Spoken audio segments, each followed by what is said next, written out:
Postoji jedna riječ u hebrejskoj Bibliji koja se pojavljuje više od 6000 puta. I nitko je nije izgovorio naglas već gotovo 2000 godina. Ne zato što ju je neki zakon zabranio. Ne zato što ju je neki koncil cenzurirao.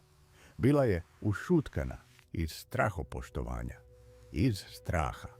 Zbog jedne drevne zapovjedi koju nitko nije htio riskirati, prekršiti. Kad bi pisari prepisivali Bibliju, zaustavili bi se prije nego što bi napisali tu riječ. Mijenjali bi pero, prali bi tintu. Neke tradicije kažu da bi se prije toga obredno okupali, jer ta 4 slova nisu bila bilo kakva slova. Bila su to vlastito ime Boga Izraelova. Ta riječ je tetragram. 4 hebrejska slova jod, he, vav, he. U transliteraciji na naše pismo jo, ha, ha. Već ste je vidjeli. Vaša Biblija na hrvatskom prevodi je kao gospodin. Engleska King James piše the Lord velikim slovima. Ali u izvornom hebrejskom, to su te 4 suglasnice, 6521 put pojavljuju se u masoretskom tekstu, koji je standardni suglasnički tekst Staroga Zavjeta. Više od bilo kojeg drugog Božjeg imena, a pitanje koje nitko ne izgovara naglas u sinagogi jest: zašto? Zašto je židovska tradicija odlučila ušutkati vlastito ime samog Boga kojeg štuje? Zašto je ta riječ postala apsolutni tabu? I zašto danas nitko ne zna sa sigurnošću kako ona zvuči? Da bismo razumjeli, moramo se vratiti na Sinaj. Jednom čovjeku koji je čuvao koze, kad je odjednom ugledao grm koji gori, a ne izgara. Mojsije je na gori Horebu. Pastir je ovaca već 40 godina. Pobjegao je iz Egipta jer je ubio jednog čovjeka. Živi kao stranac u tuđoj zemlji i pojavljuje mu se plamen unutar grma koji gori, a da se ne istroši. Glas koji izlazi iz vatre daje mu nemoguću misiju: vratiti se u Egipat, suprotstaviti se faraonu, izvesti narod Izraelov iz ropstva. Mojsije postavlja jedino pitanje koje ima smisla. U Izlasku, poglavlje 3, redak 13, on pita: kad dođem tamo i kažem sinovima Izraelovim, Bog vaših otaca poslao me k vama, a oni me upitaju koje je njegovo ime. Što ću im reći? Obratite pažnju na to pitanje. Nije retoričko. Mojsije traži vjerodajnice. U drevnom svijetu znati ime nekog božanstva značilo je imati ključ pristupa. Značilo je znati s kim razgovarate, moći ga zazvati s preciznošću. Bogovi Egipta imali su specifična imena: Ra, Oziris, Hor. Svaki sa svojom domenom, svojim mjestom u panteonu. Mojsije pita: koje je ime ovoga Boga ovdje? Odgovor dolazi u 2 dijela i svaki nosi stoljeća teologije. Prvo, redak 14. Bog kaže: Ehjeh Ašer Ehjeh. Na hebrejskom 3 riječi. Ehjeh je glagol biti u prvom licu nesvršenog vremena. Ešer znači koji ili onaj. Cijela rečenica može se prevesti kao ja sam koji jesam. Ili ja ću biti što ću biti. Ili pak bit ću onaj kojim se pokažem da jesam. Hebrejski ne razlikuje sadašnjost i budućnost na način na koji to čini hrvatski. Glagol hajah, koji je korijen te riječi, nosi ideju aktivne, kontinuirane, prisutne egzistencije. I tada dolazi drugi dio, redak 15. Bog nastavlja: reci sinovima Izraelovim, JHVH, Bog vaših otaca, Bog Abrahamov, Izakov i Jakovljev, poslao me k vama. Ovo je moje ime za uvijek i ovo je moj spomen od koljena do koljena. Ovdje je ključna točka. Prvi put u Bibliji da Bog izgovara vlastito ime u prvom licu, u propozicionalnom obliku, kao samo predstavljanje. JHVH, 4 suglasnika. I vjerojatno oblik izveden iz istog glagola hajah koji je upravo upotrijebio u prethodnom retku, u 3. licu. On jest, ili on će biti, ili on čini da postoji. Drugim riječima, vlastito ime Božje vrsta je gramatičkog potpisa glagola biti. Kao da je rekao: Moje ime je riječ koja opisuje onoga koji jednostavno jest. To je čitanje koje je zadobilo najveći konsenzus među istraživačima koji su proučavali biblijski hebrejski. Ali postoji jedan detalj koji sve komplicira i taj se detalj nalazi u sljedećoj knjizi. U Izlasku, poglavlje 6, redak 3, Bog govori nešto drugo Mojsiju. Kaže, pojavio sam se Abrahamu, Izaku i Jakovu kao El Shaddai, ali svojim imenom JHVH nisam im se dao upoznati. Kako to misli? Otvorite postanak i vidjet ćete da se JHVH pojavljuje od poglavlja 2, redka 4. Pojavljuje se u postanku 4, redak 26, gdje piše u to su vrijeme ljudi počeli zazivati ime JHVH. Pojavljuje se u postanku 15, u savezu s Abrahamom. Pojavljuje se u postanku 28, u Jakovljevim ljestvama. Kako to da Bog kaže Mojsiju da im se nije dao upoznati pod imenom JHVH ranije, ako postanak koristi to ime cijelo vrijeme? Postoji više odgovora na tu napetost. I oni dijele čitatelje sve do danas. Jedan drevni odgovor koji je srednjovjekovna kršćanska tradicija detaljno razvila jest da se Bog pozivao na progresivno otkrivenje. Patrijarsi su poznavali zvuk imena, ali nisu poznavali njegovo duboko značenje. Oni su čuli JHVH onako kako mi čujemo vlastito ime, bez etimologije. Mojsije je prvi koji shvaća da to ime nosi cijelu jednu teologiju. Poznavati ime u tom čitanju nije samo znati zvuk, nego znati što ono otkriva o naravi Boga koji ga nosi. Noviji odgovor iz akademske povijesne kritike jest da je ta napetost trag različitih izvora koji čine Pentateuh. Jedan od tih izvora izbjegava upotrebu imena JHVH prije Sinaja. Drugi koristi ime od samog vrta Edenskog. Konačni tekst Izlaska sačuvao bi tu napetost ne razrješavajući je u potpunosti. Bez obzira na to koje objašnjenje preferirate, jedna stvar postaje jasna. Izlazak tretira događaj gorućeg grma kao utemeljiteljski trenutak Izraelova odnosa s tim imenom. Od Sinaja JHVH postaje ime saveza. Ime koje definira tko je Bog koji je izveo narod iz Egipta. I upravo ovdje počinje povijest šutnje. Jer Bog koji se otkriva imenom također daje vrlo specifičnu uputu o tome kako se to ime treba tretirati. U Izlasku, poglavlje 20, redak 7, unutar 10 zapovjedi piše: ne uzimaj imena JHVH, Boga svojega, uzalud. Hrvatski prijevod skriva jednu izuzetno važnu hebrejsku riječ. Ta riječ je shav, znači prazno, ispraznim, uzaludno, bez svrhe. Zapovjed je: ne zaziva ime Gospodnje za isprazne stvari, ne koristi Božje ime kao žargon, ne kuni se lažno njegovim imenom. Ne koristi se njegovim autoritetom za niske svrhe. Ta zapovjed je početak. Ali to je samo početak. Jer ono što ona kaže jest ne koristi uzalud, ne kaže nikada ne izgovaraj. Eskalacija dolazi u sljedećim knjigama. U Levitskom zakoniku, poglavlje 24, od redka 11. do 16. pojavljuje se slučaj sina jedne Izraelke koji se posvađa s drugim čovjekom unutar tabora. Usred svađe on huli na ime, kako piše u tekstu. Izvorni hebrejski koristi zanimljiv izraz. On je izvukao van ili otvoreno izrazio ime s kletvom. Mojsije pita Boga što da učini. Odgovor je strog. Čovjeka treba kamenovati. Cijela zajednica mora sudjelovati. Taj slučaj je okidač za kasniju rabinsku tradiciju. Rabini će gledati taj redak i pitati što je točno taj čovjek učinio. Je li pohulio na Boga općenito? Ili je izgovorio tetragram na nepoštovan način? Ili je jednostavno artikulirao zvuk imena u kontekstu koji nije bio dopušten obred? Najutjecajnije čitanje, koje će se snažno pojaviti u rabinskoj literaturi sljedećih stoljeća, jest treće. Izgovaranje imena izvan svetog konteksta već je samo po sebi bilo teški prijestup. A jednom kad se to čitanje učvrstilo, put do potpune šutnje postaje kratak. Obratite pažnju kako stvar raste. Izlazak zabranjuje koristiti uzalud. Levitski zakonik kažnjava smrću onoga tko proklinje ime.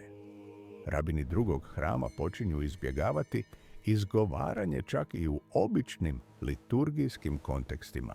A u doba drugog hrama, blizu 1. stoljeća prije Krista, stvar je toliko zategnuta da postoji samo jedna jedina prilika tijekom cijele godine kada netko izgovara ime naglas. Jedna jedina prilika, na jednom jedinom mjestu, od jedne jedine osobe. Ta prilika je Jom Kipur, dan pomirenja. Mjesto je Devir, svetinja nad svetinjama, najunutarnji prostor hrama. Osoba je veliki svećenik, Kohen Gadol. Opis tog trenutka nalazi se u Mišni, u traktatu Joma, 6. poglavlje. Veliki svećenik, odjeven u posebne bijele halje, ulazi sam u najsvetiju komoru hrama, iza teškog zastora. Prinosi žrtvu za grijehe Izraela i u tom trenutku čujnim glasom izgovara tetragram. Vjernici koji se nalaze izvan u dvorištu hrama čuju zvuk, a kada ga čuju, padaju ničice s licem na zemlji i govore naglas: blagoslovljeno ime njegova slavnog kraljevstva u vijeke vjekova. To je seizmički važan trenutak u religijskom životu naroda. Jednom godišnje ime izgovara jedna jedina osoba, na jednom jedinom mjestu, u jednom jedinom kontekstu. I svi padaju licem na zemlju. Ali postoji zanimljiv detalj koji Talmud iznosi o tom obredu. U jednom odlomku traktata Joma, stranica 39b, mudraci pripovjedaju da u posljednjim generacijama prije pada Jeruzalema, 70. godine kršćanske ere, veliki svećenik više nije izgovarao ime potpunim glasom. Govorio je tiho, prikriven pjevanjem svećenika koji su pjevali glasnije kako bi prikrili zvuk. Zašto ta dodatna pažnja? Rabini nagađaju različite razloge. Jedan od njih jest da je svetost velikog svećenstva bila u duhovnom propadanju. Drugi je da su izvana bili ljudi koji su pokušavali naučiti izgovor kako bi ga koristili u magiji ili neprikladnim kontekstima. Bez obzira na razlog, rezultat je jasan. Čak i jedina prilika u godini kada se ime izgovaralo, u najsvetijem trenutku, unutar najsvetijeg mjesta, od najsvetije osobe, čak i taj se izgovor sve više skrivao. I kad hram pada 70. godine, s razaranjem koje je izveo rimski general Tit, ta jedina prilika nestaje. Bez hrama nema potpunog Jom Kipura. Bez potpunog Jom Kipura nema ulaska velikog svećenika u svetinju nad svetinjama. Bez tog ulaska više nitko ne izgovara ime naglas, ni u kojem ovlaštenom kontekstu.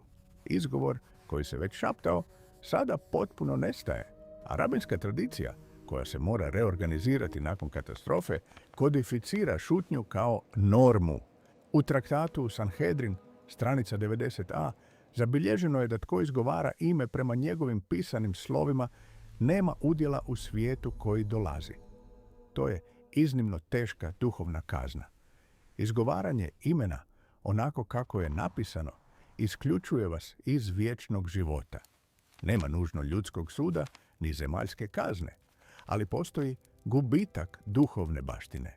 Ta rečenica odzvanja kroz stoljeća. Majmonid u 12. stoljeću u Mišneh Torah kodificirat će detaljnu verziju tog pravila. Kasnija kabalistička tradicija nazvat će izgubljeni izgovor Shem Hameforaš, izrečeno ime, i tretirat će njegovu obnovu kao izuzetno čuvanu tajnu. A liturgijska tradicija nalazi praktično rješenje za svakodnevni problem. Kada židovski čitatelj naiđe na tetragram u biblijskom tekstu tijekom čitanja u sinagogi, on ne pokušava izgovoriti slova Jaha Voha. Zamjenjuje ih riječju Adonai, što znači moj gospodin. Ta riječ Adonai je veličanstveni plural, izveden od Adon, gospodin. I to je ono što izlazi iz usta, bez obzira na to koliko se puta tetragram pojavi u odlomku. U kontekstima u kojima se i sam Adonai već pojavljuje napisan u tekstu prije tetragrama, kako bi se izbjeglo neobično ponavljanje Adonai, Adonai, čitatelj zamjenjuje s Elohim. U neliturgijskim kontekstima, u običnom razgovoru, religiozni Židovi danas govore samo Ha-Šem, što jednostavno znači ime, bez čak i izravne zamjene, samo generička oznaka. Obratite pažnju na teološko inženjerstvo koje je tradicija izgradila. Postoji pravo ime napisano koje nitko ne izgovara, postoji zamjensko ime Adonai koje se izgovara kada se čita naglas. I postoji treća razina Ha-Šem, što je način govora o imenu bez čak i upotrebe izravne liturgijske zamjene. 3 sloja zaštite oko 4 slova. I to inženjerstvo objašnjava nešto što mnogi laici ne primjećuju kada otvore modernu Bibliju na hrvatskom. Kad čitate gospodin, reče Mojsiju, gospodin tamo. Sva slova velika u nekim prijevodima jest tetragram. Original je JHVH. Prijevod je židovska liturgijska tradicija koja prelazi u kršćanski tekst preko grčke Septuaginte, preko latinske Vulgate, preko narodnih prijevoda. Čitate riječ gospodin. Ali ono što je ispod napisano u DNK teksta jest ime. Tada se prirodno javlja sljedeće pitanje. Ako ga nitko ne izgovara 2000 godina, kako još uvijek imamo ideju, makar i približnu, kako je to ime zvučalo? I odakle dolazi verzija Jehova koju neke Biblije koriste? I što najstariji rukopisi, otkriveni u judejskoj pustinji, imaju reći o svemu tome? Da bismo odgovorili, moramo ući u čudan teritorij. Teritorij gdje se srednjovjekovni židovski pisari, dominikanski fratri 13. stoljeća i prevoditelji renesanse križaju u velikom lingvističkom nesporazumu. Nesporazumu koji je proizveo ime Jehova više manje slučajno i koji do danas nosi zbrku za koju malo kršćana zna da postoji. Priča počinje s pisarima. Jednom specifičnom skupinom židovskih pisara koji su živjeli između 7. i 10. stoljeća kršćanske ere. Postali su poznati kao Masoreti. Ime dolazi od hebrejske riječi Masorah, što znači tradicija ili predaja, a njihova je misija bila u osnovi spasiti hebrejski biblijski tekst od neizbježnog propadanja koje vrijeme uzrokuje. Drevni hebrejski imao je inženjerski problem. Pisao se samo suglasnicima, bez samoglasnika. Tekst se čitao kao da je kostur bez mišića. Tko je tečno znao hebrejski, mogao je mentalno popuniti ispravne samoglasnike. Ali s prolaskom stoljeća, s dijasporom, s hebrejskim, koji je prestao biti svakodnevni govorni jezik, to se znanje počelo gubiti. Masoreti su izmislili rješenje. Sustav točkica i crtica postavljenih ispod, iznad i unutar suglasnika. Te su točkice predstavljale samoglasnike. Bio je to način očuvanja tradicionalnog izgovora teksta bez potrebe za mijenjanjem svetih suglasnika koje nitko nije imao pravo mijenjati. I tu se pojavio jedinstven problem. Kako će ti Masoreti označiti samoglasnike tetragrama? Oni sami bili su religiozni Židovi, baštinici tradicije koja je zabranjivala izgovor imena. Nisu mogli, čiste savjesti, napisati ispravne samoglasnike ispod suglasnika JHVH. To bi u praksi naučilo sljedeću generaciju kako izgovoriti neizgovorivo. Rješenje koje su pronašli jedna je od najsofisticiranijih dosjetki u povijesti pisanja. Stavili su ispod suglasnika JHVH samoglasnike riječi Adonai, ne samoglasnike JHVH, samoglasnike zamjene. Taj je kod ondje stajao s implicitnom uputom. Čitatelju, kad spaziš ovo, izgovori Adonai, ne pokušavaj izgovoriti ova slova onako kako stoje. Bio je to podsjetnik ugrađen u sam tekst.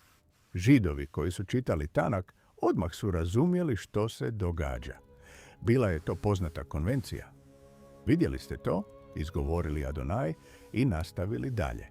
Suglasnik je bio jedna stvar, samoglasnik druga, ono što izlazi iz usta bilo je treća, ali tada ulaze kršćani. Krajem srednjeg vijeka, u 13. stoljeću, među kršćanskim teolozima započinje pokret za izravno proučavanje hebrejskog, bez oslanjanja samo na latinsku vulgatu. Željeli su čitati Stari zavjet na izvornom jeziku. Dominikanski fratri, franjevački fratri, redovnici i učenjaci počinju učiti hebrejski od židovskih učitelja i počinju otvarati masoretske rukopise. Jedan od tih učenjaka bio je španjolski dominikanski fratar, koji je živio u 13. stoljeću. Radio je na velikom dijelu vjerske polemike i u jednom dijelu tog dijela transliterira tetragram s onim samoglasnicima koje je vidio ispod suglasnika, čitao je slovo po slovo, točku po točku. Jo, s prvim samoglasnikom Adonaja daje je, ha, s drugim samoglasnikom daje ho, ve, s trećim samoglasnikom daje va, ha, konačno, bez posebnog samoglasnika, zatvara. Jehovah, Jehovah. Taj fratar nije izmislio riječ ni iz čega. On je jednostavno pročitao ono što je bilo napisano, ne shvaćajući da je to bila zagonetka s ugrađenim uputama. Zbrojio je suglasnike jedne riječi sa samoglasnicima druge riječi i pomislio je da je dešifrirao ime. Njegovo se čitanje širi. S dolaskom renesanse i protestantske reformacije sve više i više kršćana počinje čitati hebrejski. Reformirani prevoditelji, poput Williama Tyndalea u Engleskoj, a kasnije i prevoditelji King Jamesa godine 1611. nailaze na oblik Jehova i koriste ga u određenim specifičnim recima. Američka verzija iz 1851. American Standard Version koristi Jehova sustavno u 1000 odlomaka, a evangelička tradicija na portugalskom dugo vremena baštini tu konvenciju. Jehova se pojavljuje u starim himnama. Pojavljuje se u prijevodima poput onog João Ferreira de Almeida u određenim izdanjima. Pojavljuje se naravno u imenu jedne specifične denominacije koja od tog izraza čini znak svojeg identiteta. Ali tehnička istina, koju moderni hebrejski lingvisti gotovo jednoglasno potvrđuju, jednostavna je. Jehova je hibrid. Mehaničko je spajanje suglasnika JHVH sa samoglasnicima Adonaja. To je ime koje židovstvo nikada nije izgovorilo ni u jednom trenutku. Riječ je koja se rodila iz srednjovjekovnog nesporazuma. To ne znači da onaj tko danas koristi Jehova radi nešto pogrešno s religijskog stajališta. Znači samo da to s lingvističko-povijesnog stajališta nije izvorni oblik. Znak je zapadne kršćanske tradicije, a ne obnova hebrejskog izgovora. Tada se javlja sljedeće prirodno pitanje. Koji je najvjerojatniji izgovor izvornika? I kako to rekonstruiramo, ako ga nitko ne izgovara već toliko stoljeća? Odgovor dolazi iz više smjerova, a oni se međusobno potkrepljuju. Prvi trag nalazi se u samim vlastitim imenima Biblije. Biblijski hebrejski ima ogromnu obitelj imena koja u sebi nose komadić Božjeg imena. To su teoforična imena, što jednostavno znači ona koja nose Boga. Otvorite Bibliju i vidjet ćete kišu njih. Prorok Izaija na hebrejskom jest Ješajahu. Završetak Jahu kratki je oblik tetragrama. Znači više manje JHVH je spasenje, Jeremija je Jirmejahu, JHVH uzdiže. Ilija je Elijahu, moj Bog je JHVH. Zaharija je Zekarjahu, JHVH se sjeća. Jošija je Jošijahu. Popis se nastavlja. Obratite pažnju na obrazac. Završetak se pojavljuje kao Jahu na kraju i u kratkom obliku kao Jah na početku ili na kraju drugih imena. Aleluja, što više jest spoj halelua, što znači hvalite s Jah. Kratkim oblikom imena. Kada pjevate Aleluja, govorite, doslovno, hvalite JHVH u skraćenom obliku koji je preživio do danas u kršćanskim himnama diljem svijeta. Taj završetak indirektno čuva izgovor suglasnika tetragrama. ja, a i ostalo. Jer vlastita imena izgovarala su se normalno, nisu bila tabu.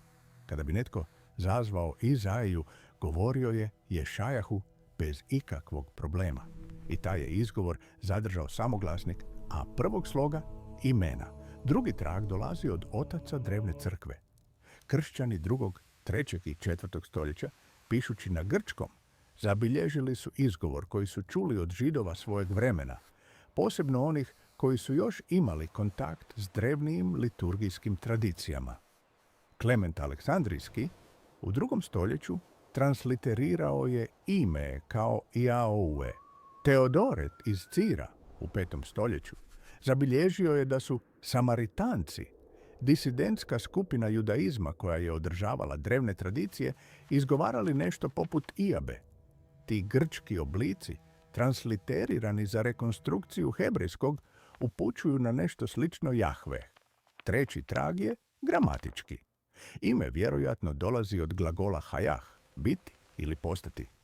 Oblik trećeg lica nesvršenog vremena tog glagola u biblijskom hebrejskom slijedi poznate obrazce. Stručnjaci za drevni hebrejski mogu rekonstruirati iz tih obrazaca koji bi bio vjerojatni izgovor arhaičnog izvedenog oblika tog glagola primijenjenog kao vlastito ime. Rezultat je, još jednom, nešto blisko Jahveh. Kombinirajući teoforična imena, patrističke zapise i gramatičku analizu, trenutni konsenzus jest da je najvjerojatniji izgovor tetragrama Jahve. Na hrvatskom zvuči slično Have, s laganim aspiriranim H. To nije apsolutna sigurnost. To je rekonstrukcija s visokim stupnjem vjerojatnosti. I ovdje ulazi fascinantno poglavlje koje je izašlo na svjetlo u 20. stoljeću. Rukopisi s mrtvog mora. 1947. beduinski je pastir pronašao zemljane vrčeve u špiljama u blizini mrtvog mora u području Kumrana. Unutar tih vrčeva rukopisi. Stotine i stotine njih, neki datirani od prije više od 100 godina prije Krista. Bili su to rukopisi židovske zajednice koja je tamo živjela i mnogi sadrže djelomične kopije Staroga zavjeta. Kada su istraživači počeli analizirati kako su pisari iz Kumrana tretirali tetragram u tim kopijama, vidjeli su iznenađujuće stvari. U više rukopisa cijeli je tekst bio napisan kvadratičnim hebrejskim, što je standardizirano aramejsko pismo korišteno od babilonskog izgnanstva. Ali kada bi pisar došao do tetragrama, mijenjao bi alfabet. Pisao je 4 slova u paleohebrejskom, što je drevno hebrejsko pismo, prije izgnanstva. Vizualno različita slova. Bio je to način vizualnog označavanja da je to ime posebno. U drugim rukopisima pronašli su još čudniji sustav. Tamo gdje se trebao pojaviti tetragram, pojavljuju se 4 točke umjesto njega. 4 uzastopne točkice. Stručnjaci tu oznaku nazivaju tetrapunsta. Znači da pisar nije htio čak ni eksplicitno napisati slova jej, oeh. Označio je točkama da je tu ime, a čitatelj je razumio. A u grčkim prijevodima tog razdoblja, posebno u fragmentima Septuaginte pronađenim na mrtvom moru, stvar postaje još otkrivačkija. U nekim od tih prijevoda tekst je u potpunosti na grčkim slovima, ali u trenutku kada je hebrejski izvornik imao JHVH, prevoditelj je zadržao 4 hebrejska slova usred grčkog teksta. Čitate stranicu na grčkom i odjednom se pojavljuje niz hebrejskih slova u sredini. Ma bio je to način zaštite imena, čak i kada je tekst bio prevođen na drugi jezik. Ti nalazi iz Qumrana pokazuju nešto izuzetno važno. Strahopoštovanje prema tetragramu, nevoljkost da ga se na bilo koji način piše, posebna pažnja oko ta 4 slova, sve je to već bilo učvršćena praksa stoljeće, 2 stoljeća prije Kristova rođenja, nije bilo rabinski izum nakon pada hrama.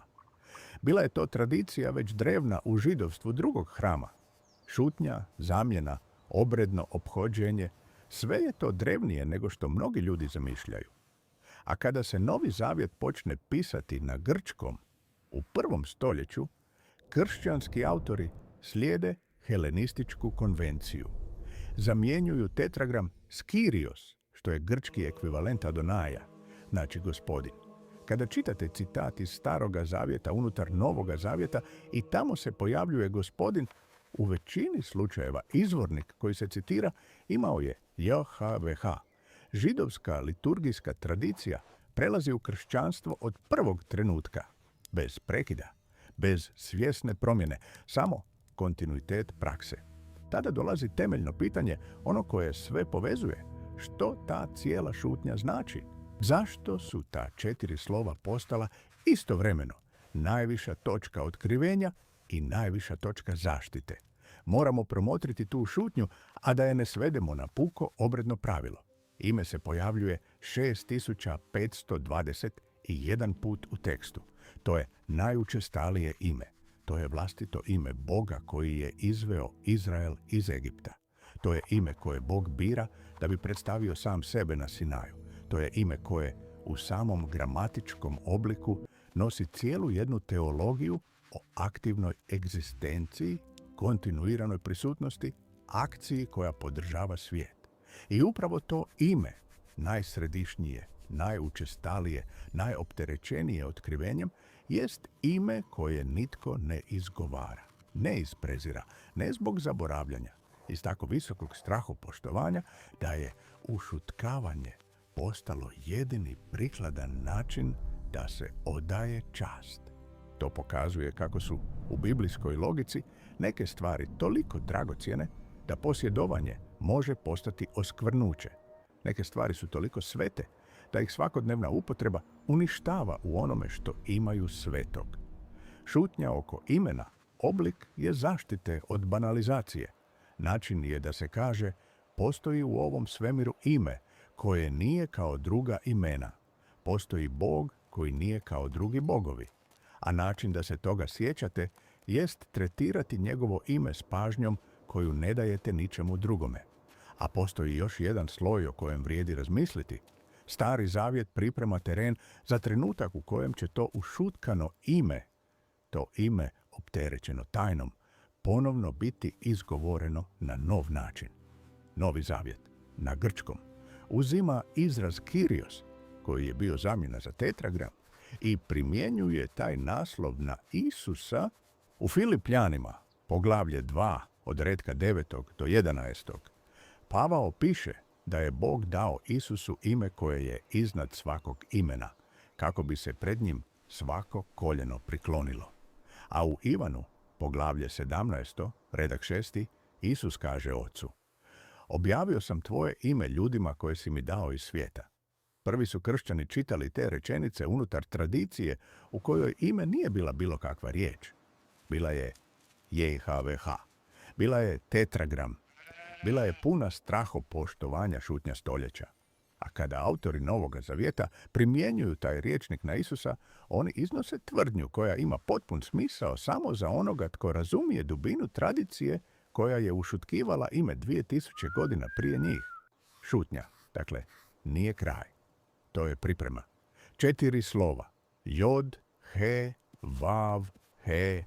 6521 pojavljivanja. 2000 godina šutnje. Vjerojatna rekonstrukcija koja počinje s Jah. I cijela jedna teologija oko imena koje govori: u biti ja sam bit ću, činim da postoji.